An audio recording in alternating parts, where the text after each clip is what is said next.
하나님 말씀 보겠습니다. 출애굽기 40장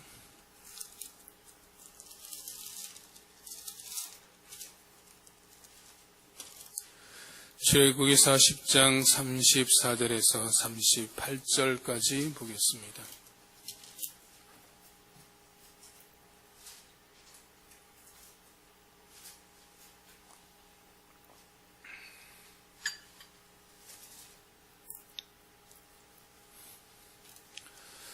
출애굽기 40장 34절에서 38절 우리 길지 않으니까 같이 한 목소리로 봉독하겠습니다. 시작. 구름이 회막에 덮이고 여호와의 영광이 성막에 충만하매 모세가 회막에 들어갈 수 없었으니 이는 구름이 회막 위에 덮이고 여호와의 영광이 성막에 충만함이었으며 구름이 성막 위에 떠오를 때에는 이스라엘 자손이 그 모든 행진하는 길에 앞으로 나아갔고 떠오르는 날까지 나아가지 아니하였으며 낮에는 여호와의 구름이 성막 위에 있고 밤에는 불이 그 구름 가운데 있음을 이스라엘의 온 족속이 그 모든 행진하는 길에서 그들의 눈으로 보았더라. 아멘.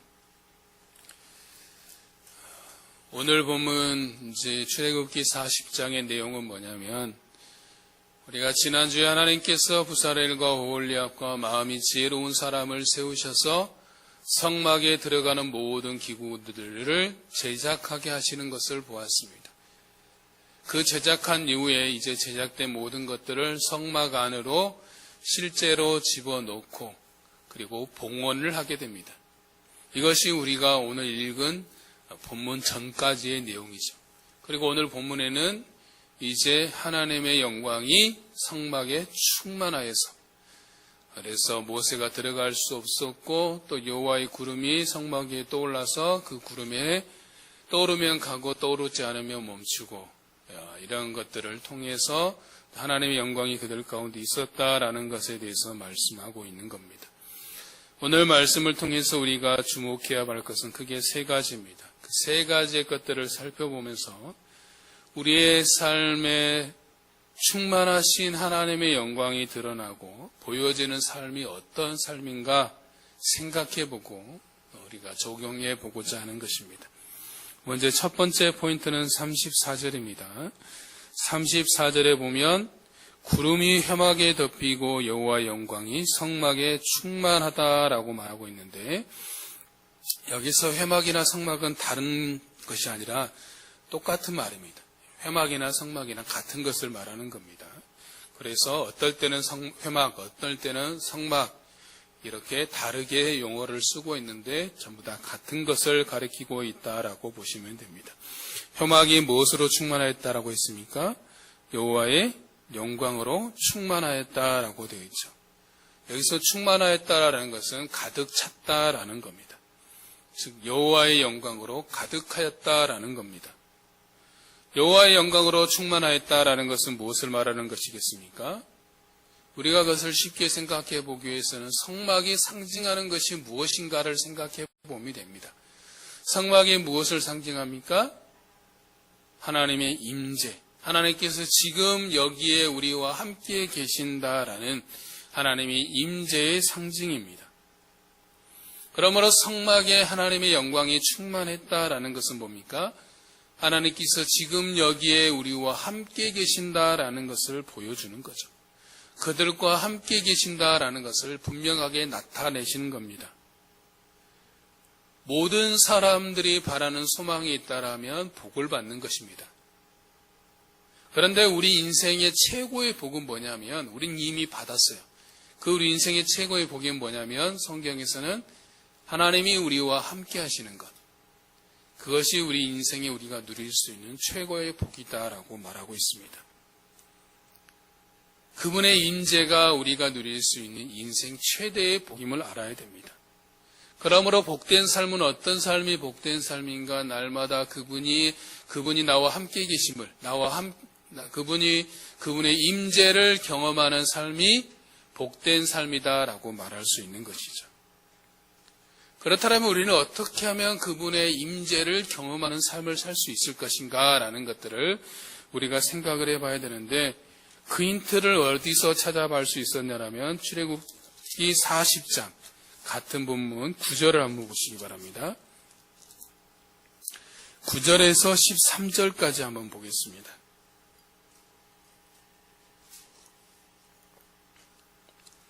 9절에서 13절까지 한번 읽겠습니다. 시작. 또 관유를 가져다가 성막과 그 안에 있는 모든 것에 발라 그것과 그 모든 기구를 거룩하게 하라. 그것이 거룩하리라. 너는 또 번제단과 그 모든 기구에 발라 그 안을 거룩하게 하라. 그 제단이 지극히 거룩하리라. 너는 또 물두멍과 그 받침대에 발라 거룩하게 하고, 너는 또 아론과 그 아들들을 회막문으로 데려다가 물로 씻기고, 아론에게 거룩한 옷을 입히고 그에게 기름을 부어 거룩하게 하여 그가 내게 제사장의 직분을 행하게 하라. 아멘. 무엇을 말씀하고 있습니까? 성막을 만들고 성막 안에 이제 성막에 필요한 기구들을 집어넣어야 되는데, 넣을 때 반드시 한 것이 있습니다. 무엇을 했습니까?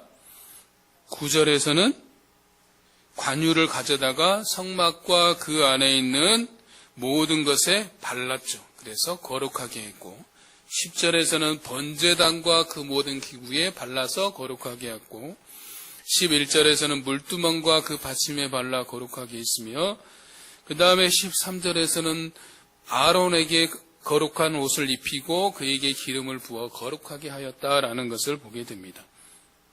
이는 무엇을 말합니까? 성막에 들어가는 모든 기구와 성막에서 그 일을 행하는 아론에게까지 전부 다 기름을 발라서 거룩하게 행하였다라는 것을 말하는 것입니다. 즉, 이 말은 무엇을 말하는 것이냐면, 거룩해야지만이 하나님의 성막에 들어가기 합당하다라는 거죠. 즉, 우리가 삶에서 하나님의 임재를 경험하기 위해서는 반드시 뭐가 있어야 된다는 겁니까? 거룩해야 됨을 말하는 것입니다. 우리가 매일의 삶 속에서 하나님 임재를 경험하기 위해서는 우리의 삶이 거룩해야 됨을 말하고 있는 것입니다. 하나님께서는 우리에게 거룩할 것을 말씀하고 있습니다. 다음 말씀을 한번 봐봅시다. 같이 읽습니다. 시작. 오직 너희를 부르신 거룩한 이처럼 너희도 모든 행실에 거룩한 자가 되라. 아멘. 거룩하다라는 게 뭡니까? 말 그대로 구별되었다라는 거죠. 하나님께서 이스라엘 백성들을 부르셔서 그들을 거룩하게 하신 것은 그들이 이제 어디로 들어가게 됩니까? 가나안 땅, 이방신을 섬기는 가나안 땅에 들어가게 되는데, 거룩하게 산다는 건 뭐냐면 그들과 구별되게 살라라는 거죠. 너희는 이방 사람들과 똑같이 살지 말고 그들과는 다르게 살아야 된다라는 것을 말씀하고 있는 겁니다. 현재는 한국교회의 위기라고 말할 수 있습니다. 사람들은 교회를 향하여서 밑도 끝도 없는 욕을 할 때도 많이 있습니다. 그런데 사실 근본 원인을 따지고 보면 결국은 우리가 그들과 구별된 삶, 구별되는 거룩함을 잃어버린 데 있다라고 볼 수 있어요. 즉, 그리스도인과 비그리스도인의 구별, 차이가 없는 삶이 매력을 잃게 만든 것이다 라고 말할 수 있는 겁니다. 그러므로 우리의 할 일은 뭐겠습니까? 잃어버린 거룩함을 회복해야 됩니다. 그래서 거룩한 교회가 돼야 되고, 거룩한 목사가 돼야 되고, 거룩한 성도가 돼야 되는 겁니다. 그것이 우리가 이 땅에서 교회가 교회다움을 회복하는 길이다라고 말할 수 있고, 다시 잃어버린 영향력을 회복하는 길입니다. 그러면 거룩한 삶에 대해서 좀 더 생각을 해보면, 거룩함의 기초는 뭐냐? 바로 예수 그리스도 그분과의 연합이다라고 말할 수 있습니다. 윌터 마샬이라는 분이 성화의 신비라는 책에서 그렇게 말했습니다. 그리스도인은 자신의 능력이 아닌 복음의 능력으로 순종하며 살아가는 것입니다. 그리스도인은 그리스도와 연합한 사람입니다. 그리스도인의 성장은 노력으로 되어지는 것이 아니라 그리스도와 이룬 연합에서 비롯되는 것입니다. 라고 했습니다. 그리스도와 연합되었다라는 건 뭐냐면 그리스도를 믿음으로 말미암아서 새로운 본성을 지닌 새로운 피조물이 되었다라는 겁니다. 새 사람이 되었다라는 거죠. 내가 예수 그리스도를 믿음으로 말미암아 새 사람이 되었다라는 것이 그리스도와 연합되었다라는 거예요. 그래서 우리가 잘 아는 고린도후서 5장 17절에 보면 뭐라고 말하고 있습니까? 그런즉 누구든지 그리스도 안에 있으면 새로운 피조물이라. 보라 이전 것은 지나갔으니 보라 새 것이 되었도다라고 말하고 있는 것이죠.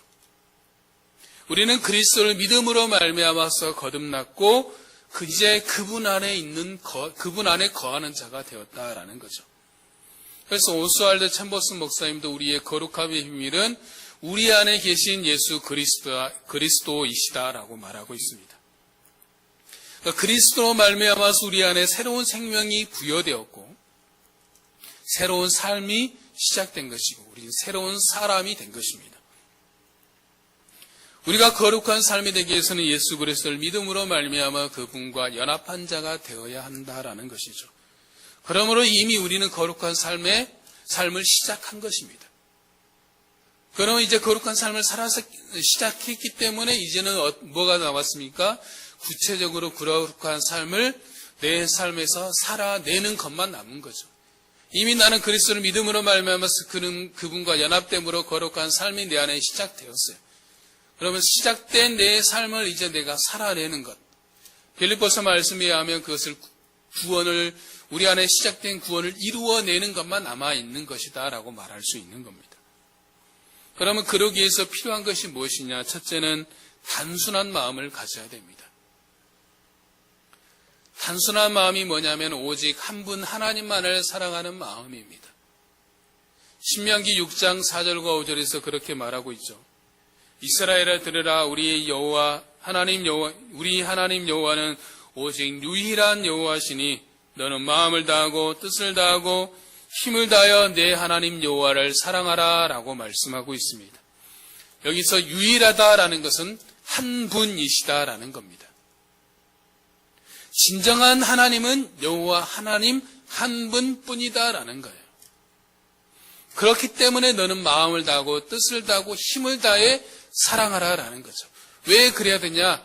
우리 하나님이 살아계신 한 분 하나님이기 때문에 살아계신 하나님은 우리 하나님 그분이 유일하기 때문에 우리가 그 하나님을 마음을 다하고 뜻을 다하고 힘을 다해서 사랑한다라는 것을 말하는 것이죠.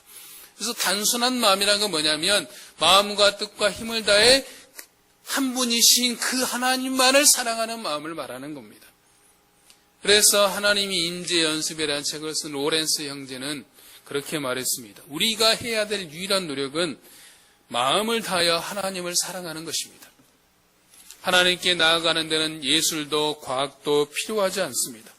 오직 하나님께로만 향하고 하나님만 위하고 하나님만 사랑하기로 굳게 결심한 마음만 필요할 뿐입니다. 라고 있습니다. 단순한 마음이라는 것은 나는 오직 하나님만 모든 것을 사랑하겠습니다. 라는 고백입니다. 나는 하나님을 모든 것을 다해서 사랑하는 마음을 나의 하나님을 모든 것을 다해 사랑하는 마음이 단순한 마음이다. 라는 거죠. 두 번째는 순전한 마음을 가져야 합니다. 순전하다는 것을 사전에 찾아보면 순수하고 완전하다라는 겁니다. 더 쉽게 설명하면 두 마음을 품지 않는 거예요. 두 마음을 품는다라는 게 뭡니까? 내가 사랑하는 대상이 있는데 거기다가 또 다른 사람을 내 마음에 품는 것이 두 마음이죠. 그래서 성경에서는 뭐라고 말하고 있냐면 음란한 마음이다라고 말하고 있습니다. 하나님께서 이스라엘 백성들이 음란한 마음을 품고 있음을 지적하고 있는 성경이 호세아서입니다. 하나님께서 어느 날 호세아 선지자를 부르셔서 너는 가서 음란한 여자 고멜을 너의 아내로 삼으라고 말합니다. 그런데 고멜은 이 자기의 남편 호세아에게 충성하는 것이 아니라 틈만 나면 도망을 가고 또 도망을 갑니다. 그때마다 하나님께서 호세아에게 다시 가서 고멜을 데려오고 또 데려오라라고 말씀합니다. 그것은 무엇을 말하는 거냐면 호세아 선지자는 하나님을 상징하는 것이고 고멜은 누구를 상징하는 거냐면 바로 이스라엘 백성들을 말하는 겁니다. 하나님께서는 이스라엘 백성을 일편단심으로 사랑하시는데 이스라엘 백성들은 고멜처럼 그렇지 않는다라는 것을 말하는 거죠. 그들은 하나님도 섬기며 그 땅에 가득했던 신 바알신도 섬기고 있는 겁니다. 바알신이 어떤 신입니까? 바알신이 상징하는 것은 풍요와 성공을 상징하는 신입니다. 바알신의 짝꿍이 아세라 신입니다. 그래서 바알과 아세라는 부부신이에요. 성경에 보면 바알과 아세라는 항상 따라다니게 되어 있어요. 그런데 이 바알과 아세라가 그 밑바탕에 깔고 있는 것이 뭐냐면 성적 행위를 동반하는 신입니다. 그래서 그 신은 음란해요. 그래서 바알 신을 섬기는 자들은 항상 이 음란한 행위를 동반하는 것을 당연시 여기는 겁니다. 그렇기 때문에 그것을 섬겼던 이스라엘 백성들도 어떻게 했다는 거겠습니까? 당연히 음란했다라는 것을 전제하고 있는 것을 말하는 겁니다. 즉 이스라엘 백성들이 그렇기 때문에 그들이 음란한 마음, 두 마음을 품고 있었음을 지적하고 계시는 겁니다. 여러분에게 한번 묻고 싶습니다. 여러분은 하나님만 사랑하십니까?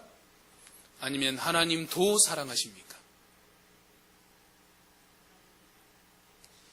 하나님만 사랑하신다라면 순전한 마음이고 하나님만 사랑한다라면 두 마음을 품고 있는 음란한 마음이다라고 말할 수 있어요.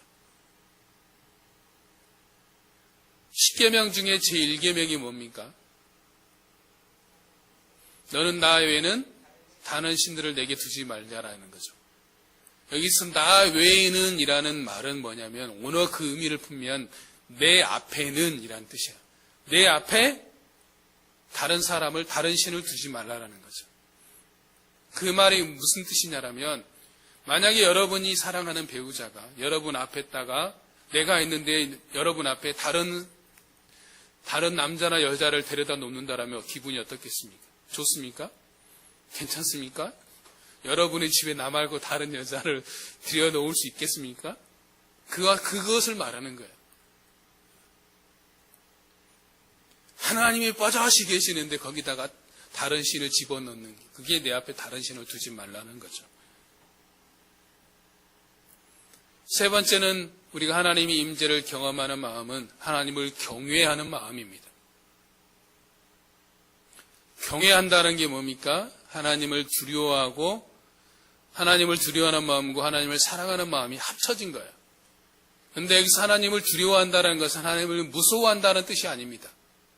무서워서 벌벌 떠는 그런 두려움이 아니라 하나님을 사랑하는데 그 앞에서 두려워하는 거예요. 쉽게 말하면 무서워서 벌벌 떠는 그런 마음이 아니라 그 마음이 있잖아요. 너무나 사랑해서 어떤 떨리는 마음이다라고 보면 될 수 있어요.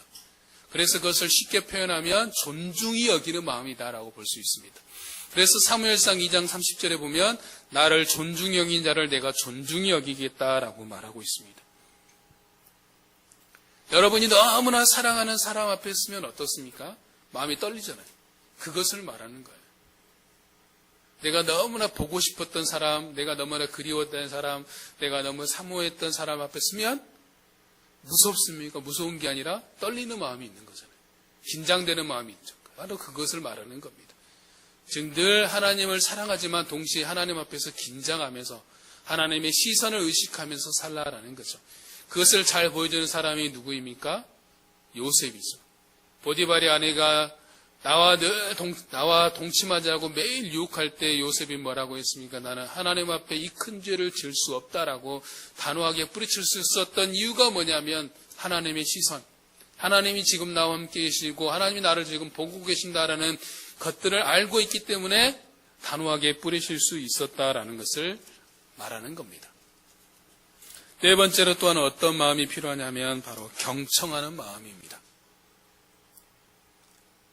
경청이라는 게 뭡니까? 바로 간단하게 말하면 하나님께 묻고 하나님께 듣는 마음이다라고 말할 수 있습니다. 우리는 수시로 하나님께 물어야 됩니다. 어떻게 물어야 되냐면 주님, 하나님 어떻게 해야 될까요? 라고 물어야 됩니다. 여러분이 어떤 일을 결정하기 전에, 여러분이 어떤 일을 하기 전에, 혹은 집을 나서기 전에, 혹은 어떤 일을 행하기 전에 주님 어떻게 해야 될까요? 라고 물어보시기 바랍니다. 그러면 하나님께서 마음속에 말씀하시는 어떤 생각들이 떠오를 겁니다. 그러면 그대로 하는 겁니다. 만약에 아무런 생각이 떠오르지 않는다라면 그냥 여러분이 생각하는 대로 행해도 되는 겁니다. 그것이 하나님 주시는 마음일 수도 있습니다. 그것을 잘 보여주는 사람의 사무엘하 5장에 보면 다윗이 블레셋 사람을 르비딤 골짜기로 쳐들어왔습니다. 그래서 이제 이스라엘 백성들과 다윗이 이제 이 군대를 이끌고 나가서 블레셋 사람 군대와 싸움에 앞두고 있는데 바로 싸운 것이 아니라 하나님께 물었습니다. 하나님 어찌해야 될까요? 라고 했더니 가서 싸우라 그래서 정면으로 부딪혀 싸워서 이겼습니다. 근데 또 내려왔습니다. 똑같이 르비딤 골짜기로 블레셋 사람들이 내려오자 이번에도 또 다윗이 하나님께 물었습니다. 하나님 어떻게 해야 될까요? 물으니까 이번에는 하나님께서 저번처럼 정면에서 부딪혀 싸우라고 말하는 것이 아니라 기습작전, 뒤로 돌아서 기습해서 매복해서 싸우는 작전을 알려주신 것이죠. 그래서 그대로 해서 전쟁에서 승리를 하게 됩니다. 이것은 무엇을 말하냐면 너의 지식으로 행하지 말고 하나님께서 주시는 지혜로 행하라라는 거죠. 그래서 우리가 지난주에 살펴봤잖아요. 우리에게 필요한 건 뭡니까? 하나님께 주시는 지혜와 총명이다라고 그랬잖아요. 그래서 늘 하나님께 우리가 구해야 됩니다. 하나님 나에게 오늘 필요한 지혜와 총명을 주십시오. 그래서 지혜와 총명으로 늘 행할 수 있도록 가르쳐 달라고 우리가 구해야 되는 겁니다. 그래서 우리가 정리를 해보면 하나님 임재를 경험하는 거룩한 삶을 위해서는 하나님을 마음과 힘과 뜻을 다해 사랑해야 됩니다. 하나님만 사랑해야 됩니다. 하나님을 경외해야 됩니다. 하나님께 늘 묻고 들으며 사는 마음을 살아야 됩니다. 이것을 정리해보면 요약하면 항상 하나님께 내 마음과 생각의 시선을 두는 겁니다.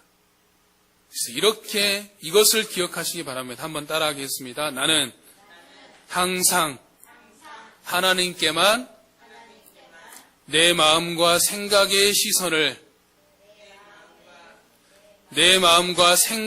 시선을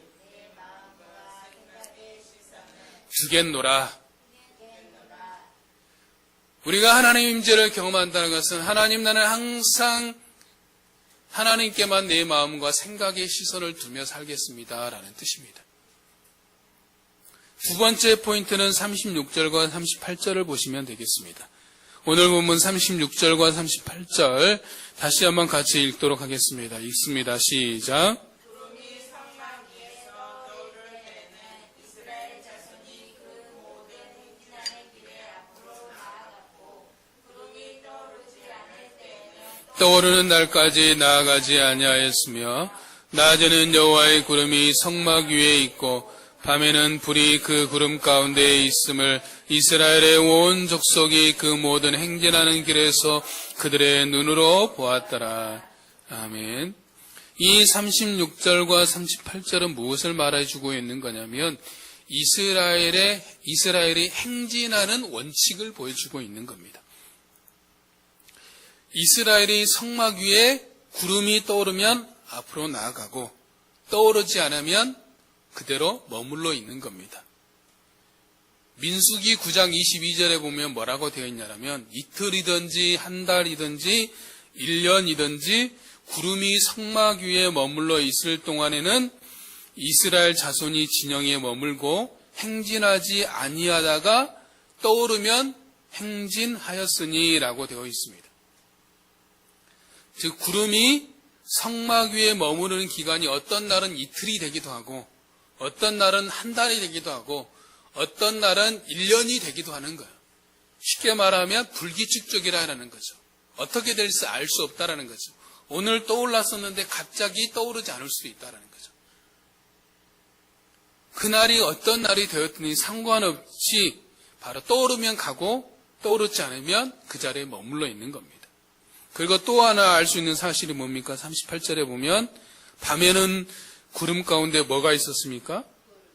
불이 있었죠. 이 의미가 뭐냐면 이스라엘은 이들이 이제 광야를 지나가는데 그 광야는 뭡니까? 이스라엘의 문화는 특별히 일교차가 굉장히 심한 지역입니다. 그래서 낮에는 덥고 밤에는 춥습니다. 그래서 더운 날씨는 뭐가 필요합니까? 구름이 필요하고 추운 날에는 불이 필요한 거죠. 그래서 낮에는 구름 기둥으로, 밤에는 불 기둥으로 그들 가운데 함께 하신 것들을 보게 되는 거죠. 즉 하나님께서 얼마나 그들을 세심하게 인도하셨는가를 보여주는 겁니다. 그래서 이에 대해서 신명기 1장 33절에서는 이렇게 말하고 있습니다. 그는 너희보다 먼저 그 길을 가시며 장막 칠 곳을 찾으시고 밤에는 불로 낮에는 구름으로 너희 갈 길을 지시하시던 자니라 라고 말하고 있죠. 또 잠언 16장 9절에서는 사람이 마음으로 자기의 계획을 계획할지라도 그 걸음을 인도하시는 이는 하나님이시다라고 말씀하고 있어요. 하나님은 우리의 갈 길을 먼저 아시고 우리가 어디로 가야 될지 아시는 분이십니다. 그러므로 우리는 그 하나님의 인도하심에 따라 가야 되는 거죠. 왜 하나님의 인도하심에 따라 가야 됩니까? 우리가 어디로 가야 되고 어떻게 가야 되는지 그분은 다 알고 계시기 때문에 우리 할 일은 뭐냐면 그분의 인도하심을 따라가는 것. 그것이 바로 우리의 할 일이다라는 거죠. 그래서 이것에 대해서 민수기에서 이렇게 말씀하고 있습니다. 화면을 통해서 같이 봅니다.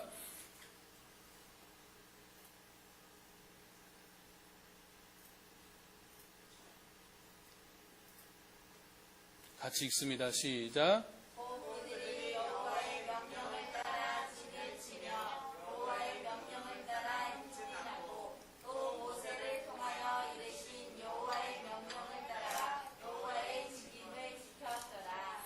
아멘. 이 한 구절 속에 가장 많이 나온 단어가 구절이 뭡니까?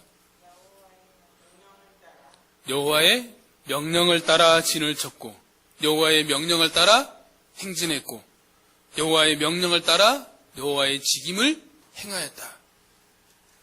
그들은 무엇을 따라 행한 겁니까? 여호와의 명령을 따라 행하고 여호와의 명령을 따라 움직였다라는 겁니다. 즉 우리의 삶은 여호와의 명령, 하나님의 말씀임을 말씀하고 있는 겁니다. 그러니까 말씀대로 사는 것이 우리의 삶의 지침, 원칙이 되어야 되는 겁니다. 그러니까 우리의 삶의 원칙은 딱 한 가지예요. 뭡니까? 하나님의 말씀. 내 삶의 원칙, 지침은 성경 말씀, 하나님의 말씀이다라고 굳건하게 세워야 됩니다. 그래서 시편 119편에서는 그렇게 말합니다. 하나님의 말씀이 우리를 탐욕으로 행하지 않도록 지켜주고 어떤 죄악이 또 나를 주관하지 못하도록 보호해주고 우리를 범죄하지 않도록 해주며 우리의 행실을 항상 깨끗하게 하는 것이 뭐냐? 하나님의 말씀이다라고 했습니다. 시편 중에서 가장 긴 구절이 바로 119편인데 나중에 여러분 119편을 깊이 한번 묵상해 보시기 바랍니다. 다음 말씀을 한번 봐봅시다. 같이 읽습니다. 시작. 주의 말씀은 내 발의 등이요 내 길의 빛이니이다. 아멘. 등불은 얼마나 비출 수 있습니까? 등불에 비출 수 있는 어떤 영향력은 얼마 되지 않잖아요. 바로 내 앞만 비추잖아요. 그 말은 뭐냐면 바로 말씀은 오늘 내가 어떻게 살아야 되는지를 비춰주는 거예요. 여러분 오늘 어떻게 살아야 되는지 궁금하십니까? 말씀을 봐야 된다라는 거예요. 그럼 빛은 뭡니까? 햇빛은 뭡니까? 길 전체를 비추잖아요. 그것은 뭘 말하겠습니까? 내 인생 전체를 비추는 빛이 된다라는 거죠. 내 인생을 어떻게 살아야 되는지를 가르쳐주는 게 뭐냐? 하나님의 말씀이다라는 거죠. 그래서 내가 오늘 어떻게 살아야 될지, 내 인생 전체를 어떻게 살아야 될지를 가르쳐주는 것이 하나님의 말씀이다라는 것을 말하는 겁니다. 그래서 우리는 말씀을 통해서 하나님께서 하라고 하시는 것을 하고 하지 말라는 것은 하지 말아야 되는 겁니다. 그것을 잘 보여주는 것이 십계명이죠. 십계명은 간단하게 말하면 그리스도인이 어떻게 살아야 되는지를 보여주는 기독교 윤리라고 말할 수 있어요. 십계명을 요약하면 뭡니까? 1계명부터 4계명까지 딱 요약하면 하나님을 사랑해라. 5계명부터 10계명까지는 이웃을 사랑해라. 그 중에서 한번 우리 윤아하고 해나한테 한번 물어보겠습니다. 제 6계명이 뭡니까? 힌트를 주면 5계명은 부모를 공경하라고. 이제 6계명은 뭘까요? 더 힌트를 주면 뭐 하지 말라요.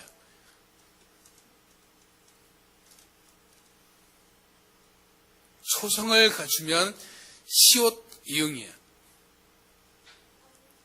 살인하지 말라. 살인하지 말라. 살인하지 말라라고 우리 생각할 때 뭐예요? 우리 여기 살인하는 사람이 있습니까? 아무도 없잖아요. 살인했으면 여기 있을 수가 없잖아요. 이 말은 뭐냐면 단순히 사람 죽이지 말라는 그런 뜻이 아니죠. 예수님께서는 그 뜻을 풀어 해석했죠. 마태복음에 보면 산상수훈에 보면 예수님께서 뭐라고 말씀했냐면 세 가지로 이야기했어요. 형제에게 노하는 것, 그러니까 분노하는 것, 또 라가라고 하는 것. 라가라는 말은 뭐냐? 히브리 말로 욕설이에요. 그러니까 다른 사람을 무시하고 멸시하는 것.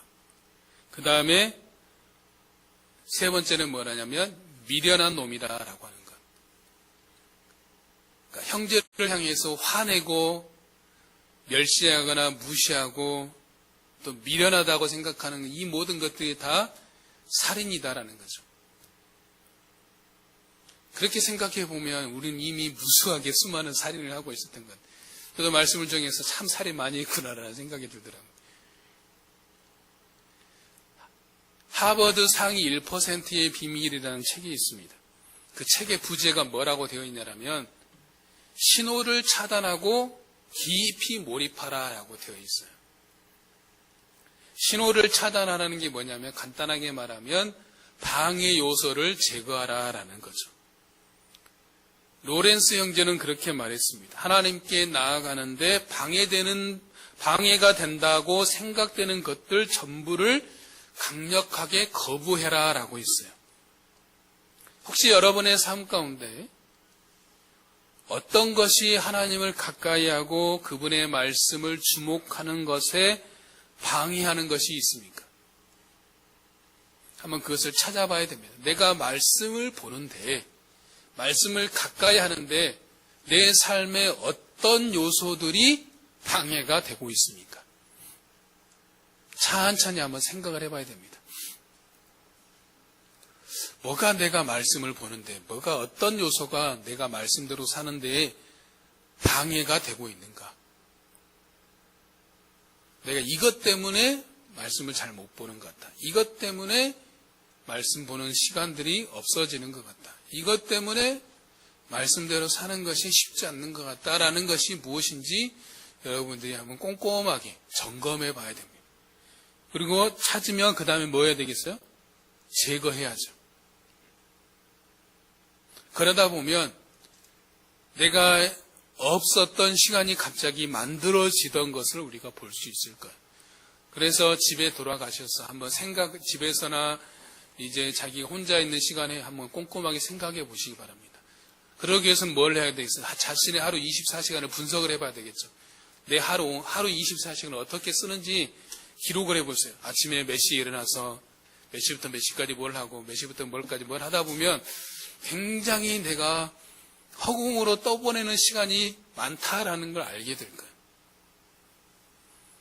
그러다 보면 우리가 하나님께 집중할 수 있는 시간들이 찾지 않아도 자연스럽게 나오게 되어 있어요. 그래서 우리가 하나님께 하나님께 나아가기 위해서는 먼저 그것을 방해하는 요소를 찾아내는 거예요. 그러려면 내 하루 24시간의 시간의 패턴을 분석해야 돼요. 내가 어떻게 하루 24시간을 쓰고 있는지. 잠자는데 몇 시간, 일어나서 뭐부터 하고, 그러보면 하루 비는 시간이 굉장히 많다. 또 방해하는 요소가 굉장히 많다라는 것을 알게 됩니다. 또 제임스 클리어가 쓴 아주 작은 습관의 힘이라는 책에 있는데 거기서는 무엇을 이야기하고 있냐면 쉽게 할 수 있는 환경을 만들라. 어떤 것을 습관으로 만들려면 그것을 쉽게 할 수 있는 환경을 만들어라 라고 이야기를 합니다. 방해되는 것을 제거하는 것과 쉽게 할 수 있는 환경을 만들라라는 말이 다른 것처럼 들리지만 사실 따지고 보면 같다라고 생각됩니다. 여러분 말씀대로 사는 것을 방해되는 것을 찾아서 제거하고 동시에 말씀대로 사는 것, 말씀을 가까이 할 수 있는 환경을 쉽게 만들어야 돼요. 내가 어떻게 하면 할 말씀을 가까이 할 수 있는 환경을 만들 수 있을까? 예를 들면 그렇게 하는 거죠. 저 같은 경우는 어떻게 하냐면 아침에 이제 교회 오면 제일 먼저 하는 게 커피를 마시는 거거든요. 커피 마시자마자 그 전날 있었던 걸 기록을 합니다. 그것을 제 삶 패턴으로 만들었어요. 그걸 환경으로 만들어 놓은 거죠. 설정을 해 놓은 거죠. 커피 마시면 반드시 뭘 한다. 커피 마시면 반드시 그 다음 뭘 한다. 그래서 커피 마시면 지난 날의 하루를 점검하고 그걸 점검하고 나면 덮고 바로 기도하러 나간다. 이걸 딱 패턴으로 만들어서 환경을 만드는 겁니다. 여러분의 삶도 그렇게 하는 거죠. 내가 그렇게 할 수밖에 없는 환경을 여러분이 만드셔야 되는 거죠. 의도적으로, 쉽게, 막 억지로 할 수 있는 게 아니라 쉽게 자연스럽게 자기가 가장 매일 하는 거 있잖아요. 커피를 마시는 것이든지 우리가 세 끼 밥을 먹잖아요. 내가 밥을 먹는다라면 밥을 먹고 나서라면 먹고 전이라든지 내가 밥을 먹었으면 말씀을 한 구절 보겠다. 이렇게 자기가 하고 반드시 하는 것과 내가 좋아하는 것과 내가 해야 되는 것을 붙이는 거죠. 내가 밥을 먹는 것은 반드시 해야 되는 거잖아요. 말씀을 보는 것이 반드시 해야 하는 거면 내가 밥 먹는 걸 좋아한다는 걸 붙이는 겁니다. 그래서 밥을 먹었으면 말씀 한 구절을 보고 내가 커피 마시는 걸 좋아하면 커피를 마셨으면 말씀을 또 한 구절 보고 이렇게 붙여서 하면 쉽게 할 수 있는 환경을 만들어갈 수 있다라는 거죠. 그것을 한번 만들어 보시기 바랍니다. 우리가 생각해 보면 말씀을 가까이 하지도 않는데 어떻게 말씀대로 살 수 있겠습니까? 그렇잖아요. 말씀을 보지도 않는데 어떻게 말씀대로 살 수 있겠냐라는 거죠. 그렇기 때문에 우리는 먼저 말씀을 가까이 할 수 있는 최적의 환경을 만들어야 된다라는 거죠. 그 다음에 거기에 몰입해야 됩니다. 왜 방해 요소를 차단하냐? 몰입하기 위해서 차단하는 거예요. 그래서 아무도 방해받지 않는 요소를 만들어야 되는 거예요. 몰입이라는 사전의 뜻이 뭐냐면 깊이 빠져들거나 깊이 파고들거나 빠진다라는 거죠. 공부를 잘하는 비결도 몰입만 잘하면 돼요. 황농문 교수는 몰입에 대해서 이렇게 말했어요. 주어진 도전에 대한 최대한의 응전이다. 자신 앞에 있는 도전 과제에 대해 최대한의 응전을 할 때 행복한 최선을 만들어낸다라고 했습니다. 그래서 황농문 교수는 그렇게 말하더라고요. 결과는 신경 쓰지 말고 과정에만 신경 써라. 결과는 어떤 결과가 나오는 것은 내가 어떻게 할 수 없잖아요. 내가 할 수 있는 것은 그 결과를 내는 과정이다라는 거죠. 그 과정에 몰두해라라는 거예요. 몰입하다 보면 결과는 그냥 좋을 수도 있고 나쁠 수 있고 신경 쓰지 말라라는 거죠. 예를 들면 그런 겁니다. 내가 이번 주에 말씀을 하루에 3장을 보겠다 했다라면 이번 주에 3장을 보는 겁니다. 그러면 다음 주에는 1장을 더 늘리는 겁니다. 이게 도전이에요.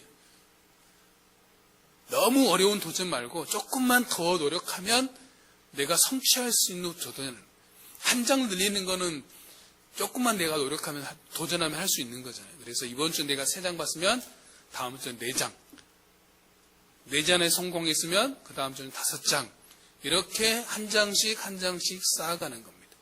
공부도 마찬가지예요. 내가 이번 주에 10페이지 공부했다라면 오늘 10페이지 공부했다면 내일은 11페이지 공부해야지. 오늘 한 문제 수학 문제를 풀었다라면 내일은 9문제 풀어야지. 이렇게 해나가는 것이 몰입하는 과정이다라고 말하는 겁니다. 이렇게 아주 작은 것에 대한 성공의 개념을 쌓아가는 거죠. 그래서 우리가 말씀대로 인도함 받는 삶을 살기 위해서는 이것을 기억하시기 바랍니다. 한번 따라합니다. 차단하고 집중하자. 다시 따라합니다. 차단하고 집중하자. 말씀을 보는 것에 방해하는 요소를 차단했으면 집중해야 됩니다. 이것을 공부에 적용하면 공부하는데 방해되는 요소를 차단해야 돼요. 핸드폰이 방해되면 핸드폰을 딱 꺼버려야 돼요. 그리고 그 시간 동안 집중해야 돼요.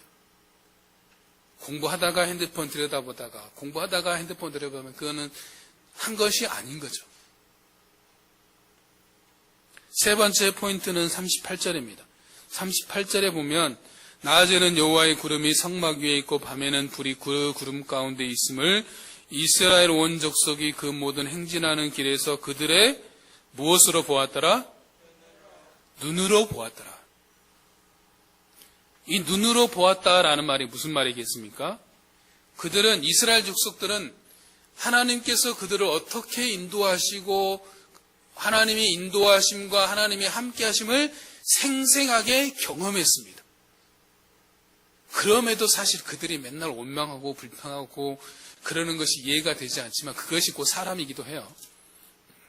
하나님께 생생하게 우리의 삶을 인도하시고 함께 하시는데도 사람은 끊임없이 없다라고 불평하고 원망하는 것이 곧 사람의 속성이기도 합니다. 사실 우리 신앙의 현 주소는 뭐라고 말할 수 있냐면 보지 못하고 보여주지 못하는 것이다 라고 말할 수 있어요. 내가 하나님의 내 삶을 인도하신 하나님의 인도하심과 나와 함께 계신 하나님의 임재를 경험하지 못하는 것도 있고 또 한 가지는 뭐냐면 그것을 보여주지 못하는 삶에도 있다라는 거죠.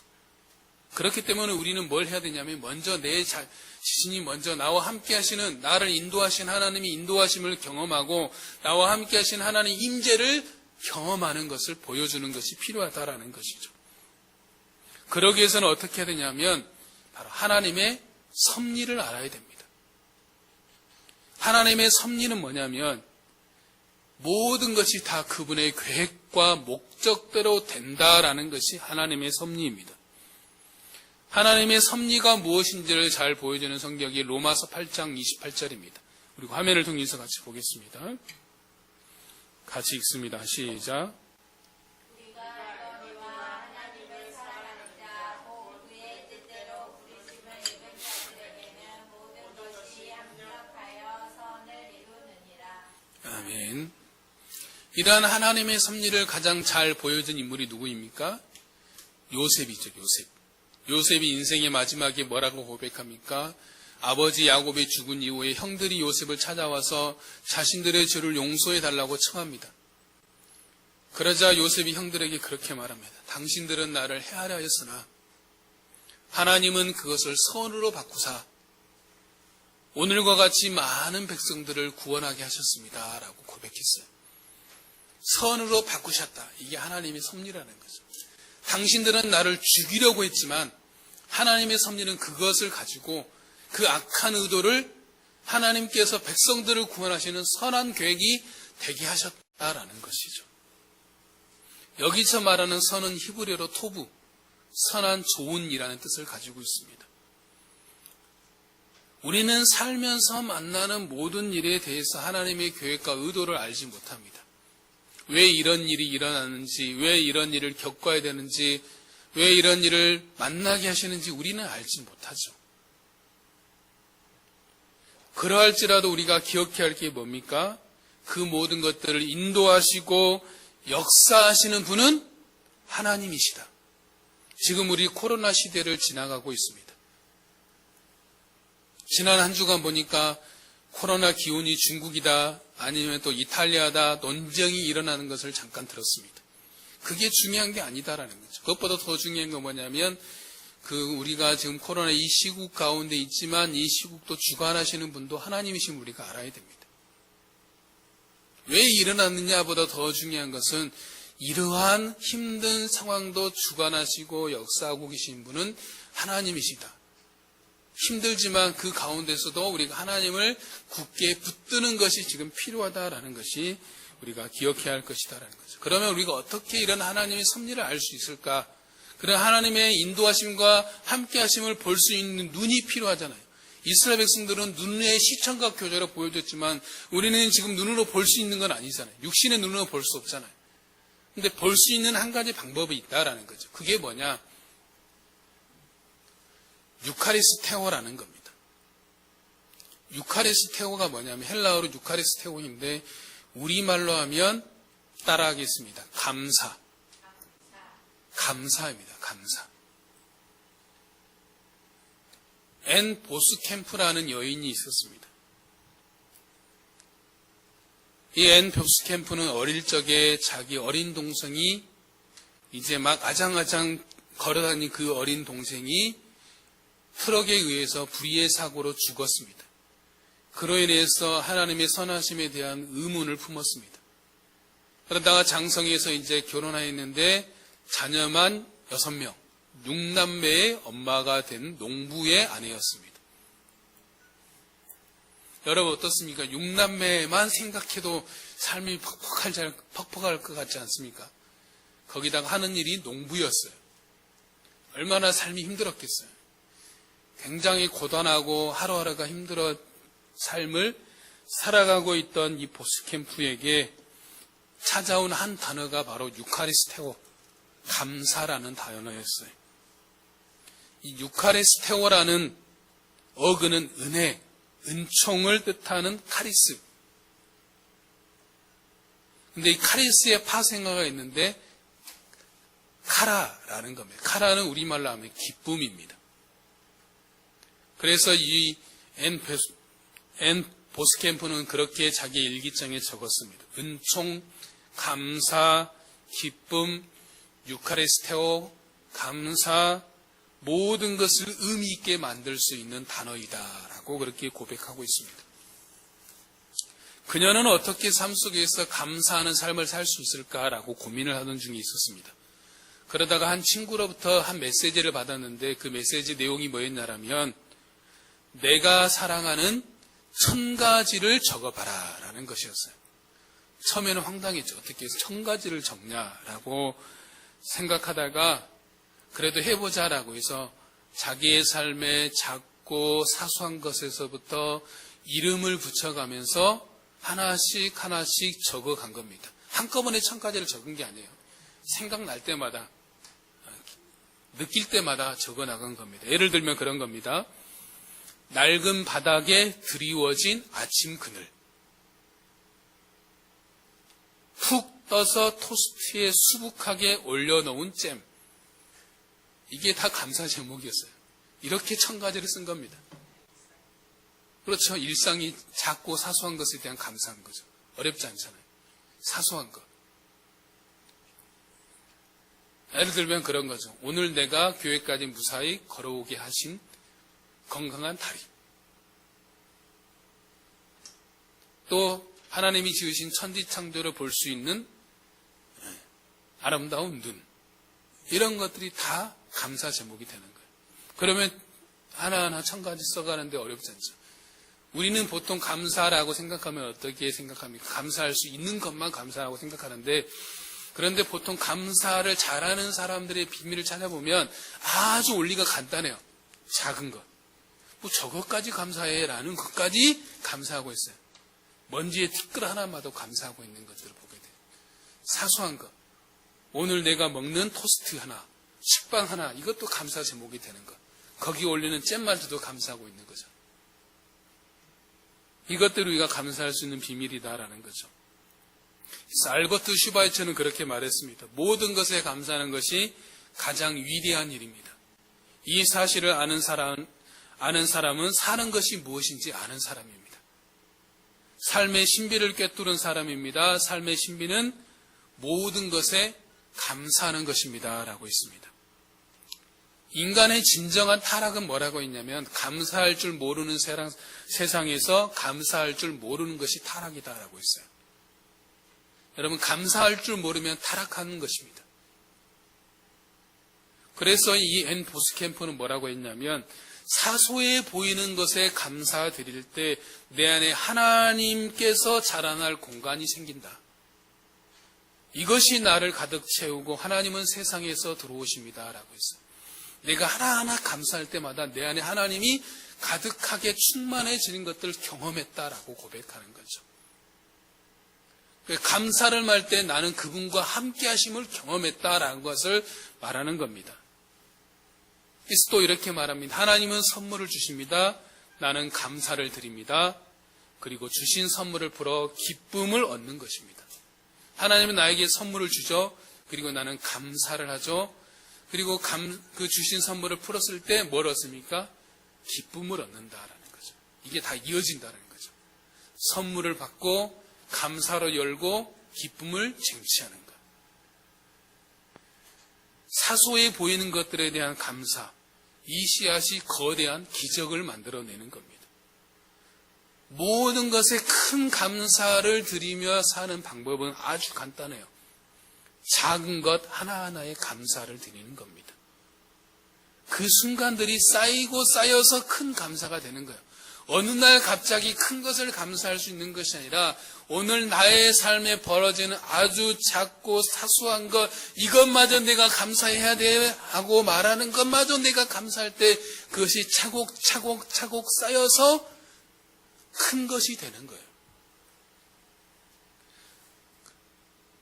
그래서 옛 보스캠프의 말에 딱 제 마음에 와닿는 말 중에 하나가 뭐냐면 감사는 기적에 앞서오는 것입니다 라는 말을 했어요.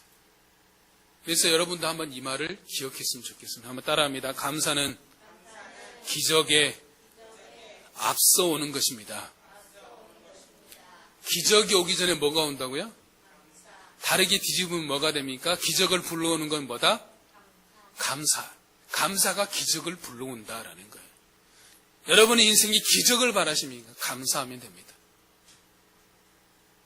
다음 말씀을 한번 봐봅시다. 같이 읽습니다. 시작. 아침에 주의 인자하심이 우리를 만족하게 하사 우리를 일생 동안 즐겁고 기쁘게 하소서. 아멘. 시편 92편 1절에서는 그렇게 말합니다. 지존자여 시편금과 비파와 수금으로 여호와께 감사하며 주의 이름을 찬양하고 아침마다 주의 인자하심을 알리며 밤마다 주의 성실하심을 베품이 좋으나이다. 여러분 이 한 구절을 기억해주세요. 아침에 주의 인자하심을 나타내시며 밤마다 주의 성실하심을 베품이 좋으나이다.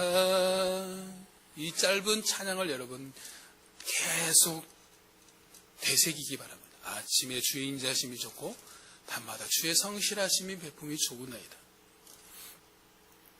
우리 삶에 있는 아주 작고 사소한 것에서 감사할 때 우리 삶 가운데 함께 하시며 우리를 인도하시는 그 하나님의 생생한 섭리를 우리가 알 수 있는 겁니다. 잘 모르시겠다면 실험해 보시기 바랍니다. 그래서 이번 주부터 우리가 함께 실험을 해보았으면 좋겠습니다. 이번 주에 우리가 한 가지 실험을 하기를 원하는데 이번 주에 그거를 다 같이 하는 겁니다. 감사 제목 100가지 적기. 감사 제목 100가지 적기. 오늘 갑자기 100가지 적으려면 엄청 힘들죠. 하루에 조금씩 생각날 때마다.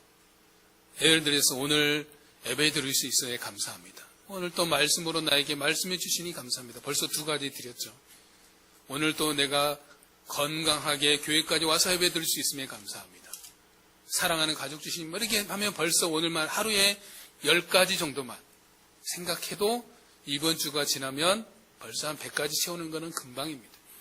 큰 것 생각하면 100가지 채우기가 엄청 어렵습니다. 작은 것, 사소한 것, 오늘 아침에 먹은 것도 감사가 될 수 있고 점심에 먹을 것도 감사가 될 수 있고 저녁에 먹을 것도 감사가 될 수 있는 거죠. 지금까지 나눈 말씀을 좀 정리해보면 우리의 삶에서 하나님이 함께 하심의 하나님이 함께 하심, 임재를 경험하기 위해서는 우리의 마음과 생각의 시선을 하나님께 맞춰야 된다라고 있고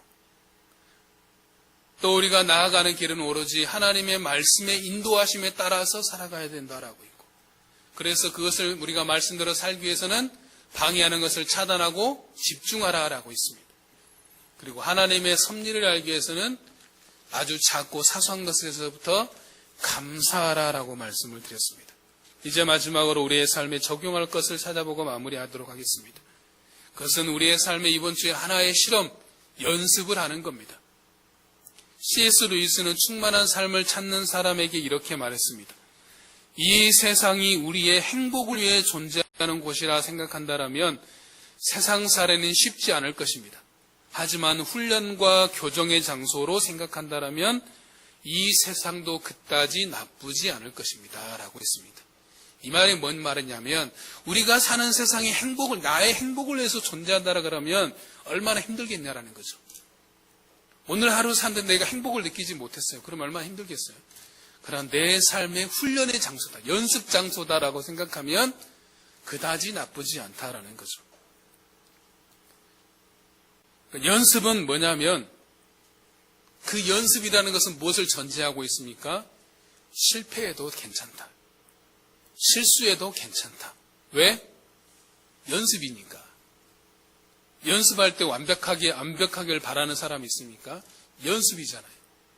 연습하니까 실수도 하는 것이고, 실패도 하는 것이고, 좌절도 하는 겁니다. 우리는 이 땅에서 삶은 어떤 삶이냐면, 완성될 하나님의 나라를 바라보면서 이 땅에서는 그 땅에서 살 삶의 모습들을 연습하고 있는 거예요. 이 땅은 완벽하게 살아간 우리의 삶의 완성품이 아니에요. 우리의 완성은 영원하신 하나님과 함께하는 하나님의 나라에 있는데 그 나라에 가기 위해서 이 땅에서는 지금 연습하고 있는 거예요. 그렇기 때문에 이 땅에서 실수해도 괜찮습니다. 실패해도 괜찮습니다. 좌절해도 괜찮습니다. 낙심해도 괜찮습니다. 왜? 연습이니까. 훈련이니까. 그래서 이번 주에 우리가 연습해야 될 훈련은 두 가지입니다. 연습은 두 가지. 첫 번째는 아까 말씀드렸던 한 가지, 감사 중 몇 가지? 100가지 적어보기.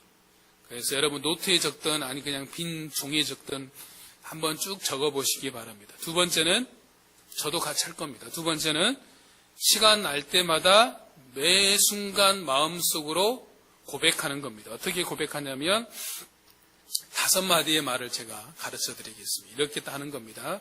한번 따라하겠습니다. 하나님 감사합니다. 하나님 사랑합니다.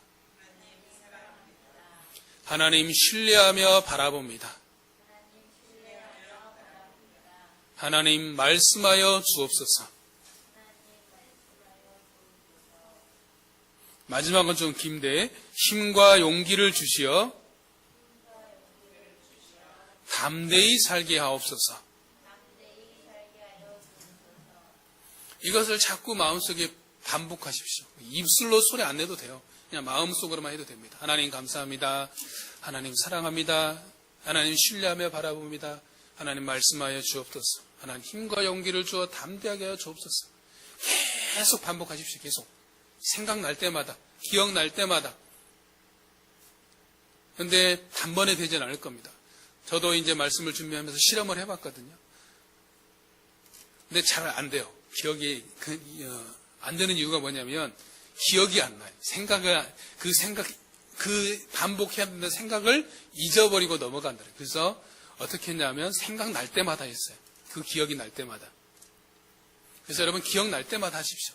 그러면 그 횟수가 늘어나는 겁니다. 하나님 감사합니다. 이렇게 했는데 그러면 하나님 감사합니다라고 말하면 그 다음에는 무엇이 감사한지 마음속에 떠오를 때가 있어요. 하나님 감사합니다 하면 예배드려서 감사하고 함께 예배드릴 수 있는 성도가 있어서 감사하고 가족이 있어서 감사하고 이게 막 감사지 막 떠오르거든요. 그럼 감사하시면 돼요. 마음속으로. 입술로 자기가 뱉을 수 있으면 더 좋고 그러나 마음속으로 해도 되고 그 다음에 하나님 사랑합니다. 하나님 신뢰하며 바라봅니다. 하나님 말씀하여 주옵소서. 하나님 힘과 용기를 주어 담대하게 해 주옵소서라고 계속 되새김질, 소가 되새김질하는 것처럼 계속 되새김질 하세요. 하루 종일. 시간 날 때마다, 생각날 때마다. 처음에는 몇 번 안 될 거예요. 제가 해보니까 몇 번 안 되더라고요. 잘 생각이 안 나고 기억이 안 나고 그것을 해야 된다는 습관이 들지 않아서 연습이 되지 않아서 지나치는 거예요. 근데 내가 오늘 한 번 했다면 내일은 2번 해야지. 그 다음은 3번 해야지. 그 다음은 4번 해야지. 이렇게 쌓아가면 되는 거다라는 거죠. 그래서 이번 한 주간 그렇게 연습하는 우리의 모습이 되었으면 좋겠습니다. 그래서 이번 주에 2가지 연습을 하는 겁니다. 첫 번째는 뭐라고요? 두 번째는 뭡니까? 하나님 감사합니다. 하나님 사랑합니다. 하나님 신뢰하며 바라봅니다. 하나님 말씀하여 주옵소서. 힘과 용기를 주어 담대하게 하여 주옵소서. 이렇게 계속해서 반복하시기 바랍니다. 마지막으로 우리가 말씀 한 구절을 보면서 마무리하겠습니다. 같이 읽겠습니다. 시작. 항상 우리를 그리스도 안에서 이기게 하시고 우리로 말미암아 각처에서 그리스도를 아는 것들을 나타내시는 하나님께 감사합니다. 아멘. 새 번역 버전으로 보면 이렇게 되어 있어요. 그리스도의 개선 행렬에 언제나 우리를 참가시키시고 그리스도를 아는 지식의 향기를 어디에서나 우리를 통하여 풍기게 하시는 하나님께 감사를 드립니다. 라고 되어 있습니다. 두 가지를 기억해야 됩니다. 그리스도의 개선 행렬에 우리를 뭐 했습니까? 참가시키는 겁니다. 내가 들어가는 것이 아니라 그리스도께서 나를 참여시켜 주신 거예요. 그리고 내가 그리스도를 드러내는 것이 아니라 그리스도께서 나를 통해서 드러나게 하시는 겁니다. 내가 예수님을 드러나게 해야지 이게 아니라는 거예요. 예수님께서 내 안에서 나를 통해서 그분이 드러나시도록 일하시는 거예요. 우리 할 일은 뭐냐면 내 안에 계신 예수님께, 내 안에 계신 하나님께 철저하게 집중하고 마음을 다해 그분만 사랑하고 또 감사하며 나아가는 거예요. 그것이 우리가 할 일입니다. 그래서 이번 주 할 거는 간단해요. 하나님께 내 마음을 집중하는 것, 감사하는 것, 그리고 내가 말씀을 가까이 하며 살아가는 것, 이것이 우리 할 일임을 기억하면서 우리의 삶에 나와 함께 계신 하나님, 그분의 영광과 충만하심을 경험하는 우리 사랑하는 모든 성도들 되시기를 주의 이름으로 축복합니다. 우리 같이 찬양하겠습니다.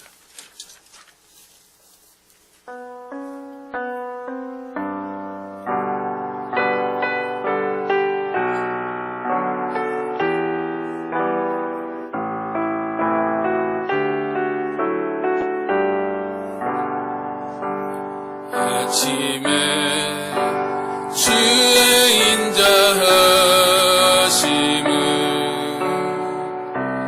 나타내시며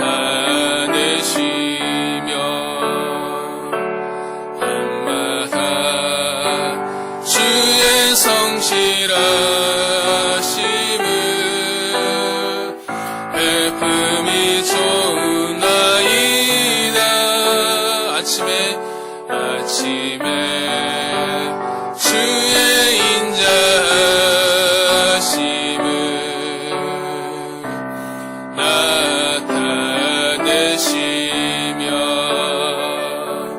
밤마다 주의 성실하심을 베품이 좋나이다.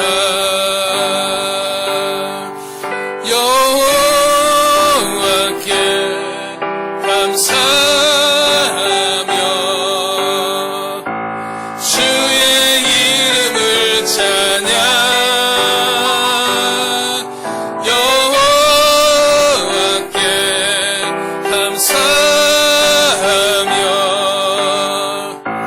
주의 이름을 찬양. 여호와여 주의 행사가 어찌 그리 크신지요. 주의 생각이 심히 깊으시나이다. 아침에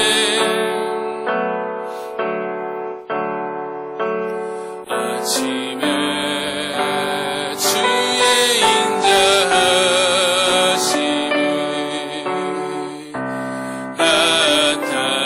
나타내시며 밤마다 주의 성실하심을 밤마다 주의 성실하심을 베품이 좋으나이다. 베품이 좋으나이다. 기도하겠습니다. 하나님 감사합니다. 아침에 주의 인자하심을 밤마다 주의 성실하심을 우리에게 베풀어 주신 하나님 감사합니다. 그 하나님의 인자하심과 성실하심을 우리가 날마다 경험하게 하여 주시고 주님의 임재하심을 함께 누리며 살아갈 수 있도록 주님 역사하여 주시옵소서. 마음을 다하여 하나님께만 집중하게 하여 주시고 하나님만 사랑하게 하여 주시옵시고 말씀대로 살아갈 수 있는 힘과 용기를 더하여 주시옵소서. 날마다 삶의 모든 것이 감사가 될 수 있도록 주님 붙잡아 주시옵소서. 지금은 우리 주 예수 그리스도의 은혜와 하나님의 크고 무한하신 사랑과 성령님의 감화 감동 교통하심이 마음을 다하여 하나님만 사랑하고 하나님께만 집중하며 주님께 허락하신 모든 것에 감사함으로 하나님의 함께하심과 하나님의 영광을 경험하기를 소망하는 우리 사랑하는 모든 성도들 머리 위에 지금부터 영원까지 항상 함께 있을지어다.